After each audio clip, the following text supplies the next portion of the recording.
जैसी रुचि देखूं तैसो वेश बनाऊं। जहां जैसी ब्रज लीला में एक लीला थी, एक बहू से सास कहती है ये देखो वो इतनी छबिया टोकरी में भर के गोबर की वहां तुम्हें डालनी है, फिर हम थाप लेंगे, गिन के इतनी तुम्हें डालनी है। और सोचती मैं तो गांव की गंवार ग्वालिन भूल न जाऊं, तो देखा नंद नंदन जा रहे, लाला इधर आइयो, खड़े एक छपिया डाल के एक गोबर की यहाँ बिंदी, पूरे चेहरे पे गोबर की बिंदी लग, 1 2 3 4, हाँ वो कहा था 21 छपिया 2100, हाँ ठीक है लाला जाओ। ये कौन लाला है? काल भी जिनसे भयभीत होता है, जिनके भय से सूर्य तपता है, वो प्रभु ब्रजवासी जलों के खिलौने हैं। देखो जैसी रुचि भगत की वैसे खेल करते हैं। उखल में बांध दिया अनंत ब्रह्मांडों का स्वामी, जिसकी एक मंद मुस्कान से महामहिम माया का प्रादुर्भाव होता है, और सब बंधे डोल रहे चराचर जीव, उनको उखल में बांध। ये क्या है? ये हमारे प्रभु का तुम्हें करुणा में प्रेम में स्वभाव नहीं दिखाई दे रहा? पर जिनकी दृष्टि में दोष रूपी चश्मा लगा होता है, वो न भगवान को न भक्त को, उस सब जगह दोष ही देखते हैं। भक्तन की जैसी रुचि देखो। आप समझो कौन कह रहा है, कौन है ऐसा त्रिभुवन में स्वामी? आप देखो, किसी को भी देखो, उसकी रुचि के खिलाफ हो कि आपको दंड मिलेगा, त्याग दिए जाओगे।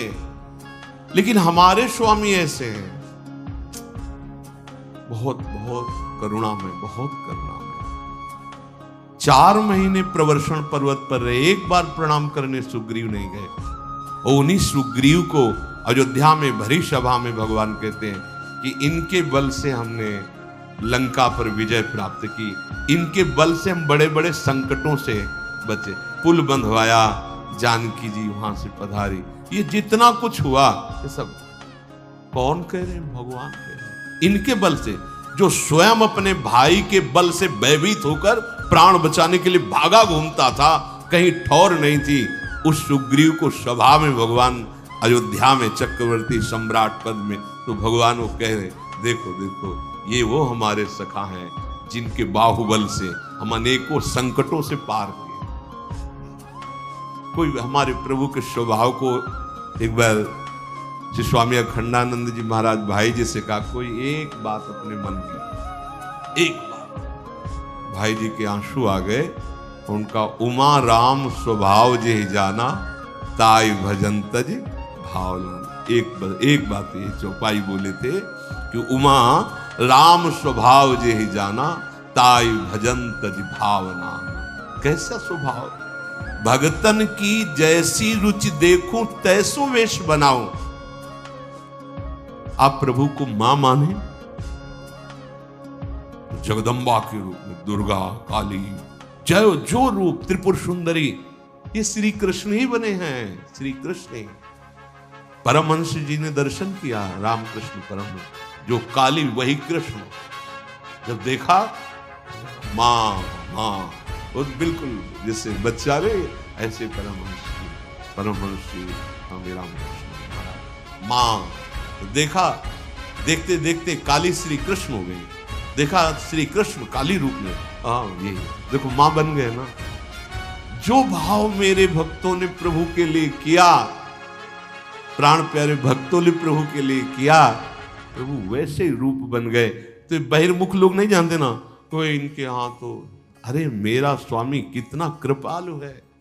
कभी बोले भगवान क्या, जरूरत पड़ी तो लगाम पकड़कर सारथी की जगह बैठ गए, और रथी बने बैठे हैं भगत जी, और भगवान बैठे हैं लगाम पकड़े। बलिहारी इनकी। तारू अपने बचन भगत लगी, तिनके बचन निभाऊं। भगवान कह रहे मैं अपने वचन तार देता हूं।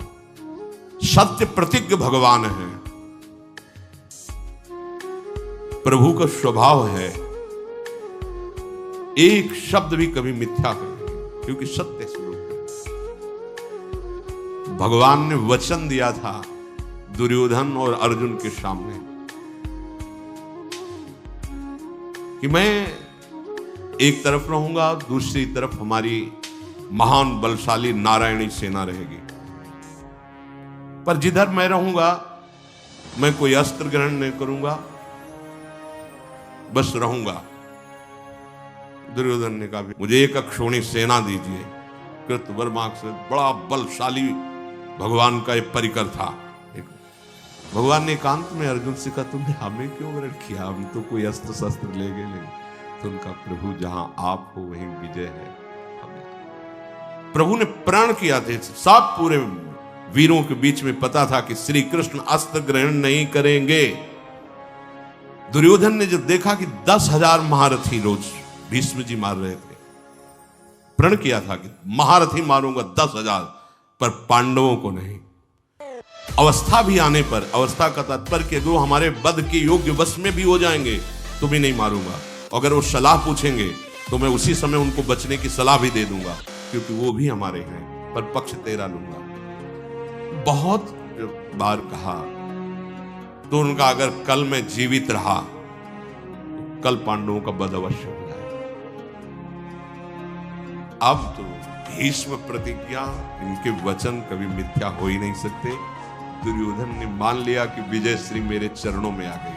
भीष्म जी ने, अब वो खबर वायु की तरह फैल गई। पांडवों ने सुना, जो भी नहीं रहेगा उनके दिमाग में। क्यों? श्री कृष्ण है ना। जब द्रौपदी जी ने सुना तो उनको बड़ी व्याकुलता हुई कि प्रभु हमारे और मुझे वैधव्य सहना पड़ेगा। इतना तो कष्ट सहना पड़ा, चलो सह गए, अब हमें वैधव्य सहना पड़ेगा। सीधे गए तो देखा कि प्रभु ऐसे टहले।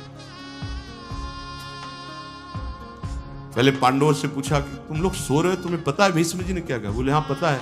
तो तुम्हें नींद क्यों आ रही? बोले आप जो टहल रहे हो ना इसलिए आपको चिंता है, मुझे क्या चिंता है। उतने में द्रौपदी जी पहुंच गई। बोली प्रभु भीष्म प्रतिज्ञा है, आप जानते हो। दासी का वेश भगवान, भक्तन की जैसी रुचि देखो तैसो वेश बनाओ। द्रौपदी की दासी का वेश धारण किया। अब वो दुर्योधन वहां से निकला था आनंद मगन होकर के, भीष्म प्रतिज्ञा हो गई। तो जितने भी पहरेदार थे सबको ये था कि शायद ये दुर्योधन की पत्नी जा रही हो प्रणाम करने के लिए, इसलिए किसी ने नहीं पूछा। भगवान पीछे दासी बनकर चल रहे और आगे द्रौपदी जी। और भीष्म जी जैसे महापुरुष की भी बुद्धि में यही, सब बुद्धि के तो बाप यही है ना, आप ही सब बुद्धि के पिता हैं, सबके जनक हैं। जाके प्रणाम किया पितामह को। स्वाभाविक उनके अर्ध निमीलित नेत्र रहते थे भगवान के ध्यान में। महाभागवत है, सौभाग्यवती भव। द्रौपदी ने हटाया ऐसे। भगवान वहां पास नहीं आए थे, दरवाजे तक गए। जैसा दासी का कार्य होता है वो, जब आंख खोल के देखा करे ये द्रौपदी, ऐसे आने का कोई प्रश्न ही नहीं उठता बिना सूचना दिए। बिना सूचना दिए तो जिनके पक्ष में है, शिविर तो लगा हुआ है दुर्योधन के पक्ष में ना। भीष्म जी दुर्योधन के पक्ष के प्रधान सेनापति हैं, ऐसे कैसे कोई आ सकता है? तो कहीं कोई संभावना ही नहीं थी कि द्रौपदी हो सकती है। उनको भी यही था कि दुर्योधन अभी वचन दिला के गया है तो उनकी पत्नी प्रणाम कर दिया। द्रौपदी जी ने कहा अभी अभी वायु की तरह खबर फैल गई कि आप कल 5 पांडवों का वध करेंगे, तो आपकी भीष्म की वाणी वो सत्य होगी या अभी संध्या का समय है, आप बोल रहे हैं सौभाग्यवती भव, ये सत्य होगी? उनका वो कहां है जो तुम्हें लाए? क्योंकि ऐसा हमें फंसाने वाला तो सिर्फ एक ही है, जगत गुरु, दूसरा कोई हो ही नहीं सकता। वो कहां है? उतरे अपने आसन से, माला को विराजमान किया जो संध्या के समय, और बढ़ करके देखा तो सिकुड़े से दासी बने हुए खड़े थे। तो अंदर से तो बहुत ही ऐसी परिस्थिति में फंसा दिया। और ऐसे वस्त्र पकड़ा द्रौपदी की, दासी की वेशभूषा में जो चुनरी, ऐसे किया तो द्रौपदी की पादुकाएं गिरी, क्योंकि पादुका उतार कर भीष्म जी को प्रणाम करने। तो भगवान ने जो दासी का जो वेश रखते हैं वो वैसे ही आचरण करते हैं। दासी के जैसे पादुका स्वामिनी की लेकर ऐसे द्रौपदी जब गिरी तो भीष्म जी के आंसू आ गए। और द्रौपदी से कहा बेटी, ये अखिल कोटि ब्रह्मांडों के स्वामी जब तेरे लिए इतना कर सकते हैं तो तेरे सुहाग को कौन छू सकता है? काल की भी ताकत नहीं। बड़ी देर भाव में मगन रहे भगवान की ये बात देख, फिर एकदम आवेश आया और कहा, गंगा का पुत्र नहीं कहूंगा, अगर आपने मेरा प्रण तोड़ा तो आपको मैं कल अस्त्र गहा के रहूंगा। भगवान ने कहा, ये झूठा तो मैं बन जाऊंगा, अपने भक्त के लिए मैं अपना प्रण छोड़ दूं, ये तो बहुत सरल बात है मेरे लिए। कौन प्रभु कह रहे हैं? सत्य वचन जो कभी मिथ्या नहीं। तो भीष्म जी के प्रण को अगर भगवान ने तोड़ा और भीष्म ने कहा कि मैं कल तुम्हारा प्रण तोड़वाऊंगा, तो भगवान ने अपना प्रण तोड़ दिया और रथ का पहिया लेकर भीष्म को मारने के लिए दौड़े और रख दिए धनुष बाण और कहा, यही देखना चाहता था कि आप अपने प्रण को रखते हैं या मैं।